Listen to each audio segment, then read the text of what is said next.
Olá, obrigado a todos e boa tarde.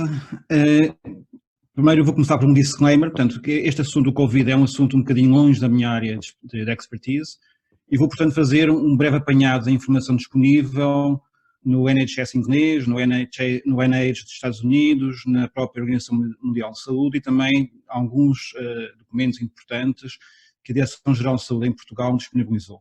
Também para este debate revi alguma literatura científica que foi publicada em jornais médicos de referência, incluindo o Lancet, o New England Journal of Medicine, etc. Portanto, muita informação é do domínio público. O Covid-19 é uma infecção respiratória aguda, é causada pelo coronavírus tipo 2, que é um vírus identificado em doentes com pneumonia de origem desconhecida na província de Wuhan, na cidade de Wuhan, na China, mais ou menos em dezembro de 2019. Estes vírus desta família, dos Coronaviridae, são vírus que se sabe que podem infectar humanos. Este aqui é o 7º vírus desta família que infectou humanos. Por exemplo, é um vírus muito parecido com o vírus da SARS, o vírus da MERS, etc. Os resultados preliminares mostram que de facto há duas estirpes, uma estirpe chamada ELM e outra S, sendo a ELM um pouco mais agressiva, mas sabe-se relativamente pouco sobre isso.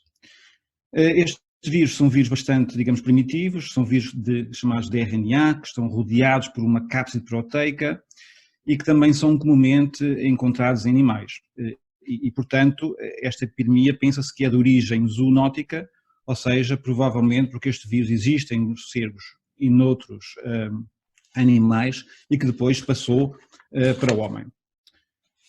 A apresentação clínica do Covid-19 varia entre sintomas parecidos com uma gripe, até pneumonia severa, que em 2 a 5% dos casos pode ser fatal. Para já, sabe-se que afeta principalmente uma população idosa, com comorbidades associadas, por exemplo, diabetes, hipertensão, etc., mas já há relatos de infecção grave e até letais em doentes mais novos, por exemplo, em vários doentes com menos de 40 anos. Há neste momento cerca de 500 mil de infectados e mais de 20 mil mortes. A transmissão ocorre através de gotículas da secreção nasal e oral, quando as pessoas tossem ou espirram. A contribuição para a transmissão do vírus por outros fluidos corporais não é de momento conhecida, embora tenham já sido detectados vírus no sangue, em lágrimas e também em fezes. Também se sabe que portadores assintomáticos, que não têm sintomas, podem em princípio transmitir este vírus. Em termos patofisiológicos, o período de incubação é entre 1 a 14 dias e o R0, que é o número de pessoas que podem ser infectadas por um doente, é cerca de 2,2, que é um número até bastante menor, por exemplo, que o sarampo. E também de que há algumas influências, algumas gripes de origem animal. Pensa-se que este vírus entra nas células do epitélio respiratório através de uma proteína chamada ACE2, okay? O que significa que tem uma patogênese semelhante à do SARS, mas parece que este vírus tem uma afinidade maior para esta proteína para poder penetrar nas células do epitélio respiratório. Como não há medicamentos nem vacinas diretamente direcionadas a esta infecção, a grande arma neste momento é a prevenção. É por isso que a Direção-Geral de Saúde em Portugal e a OMS têm apelado ao isolamento social, medidas de higiene, lavagem de mãos, etc. E em doentes, portanto, infectados, que apresentam sintomas graves, que são mais ou menos 5 a 10% desses doentes, vão precisar de facto de ventilação assistida. E podemos falar um pouco mais tarde disso, porque é um aspecto importante. Em relação, digamos, ao que se está a fazer em termos de vacinas, há pelo menos 20 laboratórios que eu conheço a desenvolverem vacinas, algumas têm por base a expressão de uma proteína presente na cápside viral e outras têm por base o vírus atenuado. As primeiras vacinas são mais fáceis de produzir, mas poderão eventualmente conferir imunidade temporária, ou seja, não total. Penso que uma vacina mais eficiente poderá demorar bastante mais tempo. E isto aqui sim é, digamos, um bocado especulativo. Eu penso que entre 18 meses a 5 anos é um tempo razoável para desenvolvermos uma vacina que seja realmente efetiva. Há outros medicamentos que se estão a testar. Neste momento, ontem, a Organização Mundial de Saúde deu luz verde para se testarem outros medicamentos. Um deles é um conjunto de medicamentos que se tem falado bastante, que é a hidroxicloroquina complementada com a azitromicina.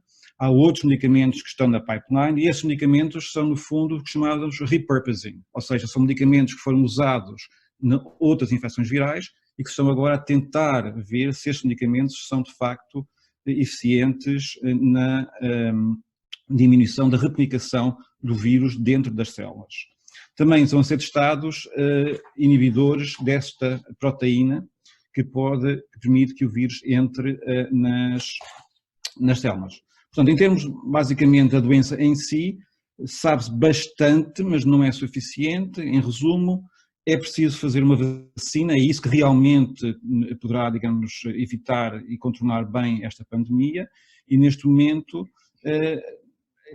portanto, os números em Portugal e noutras partes do mundo vão subir bastante, o número de fatalidades vai aumentar, e um dos grandes problemas é que temos de ter tudo ao mesmo tempo, num período curto, de espaço muito curto, o que põe o Serviço Nacional de Saúde dos vários países em xeque. Ou seja, não temos ventiladores para toda a gente e esperemos que a maior parte dos países não tenham, digamos, uma situação parecida com o que vivemos agora em Itália, em que são, digamos, os médicos, segundo princípios éticos conhecidos, não é, que usamos para outros casos, a escolher quem vive, quem é ligado aos ventiladores e quem não vai viver, não é?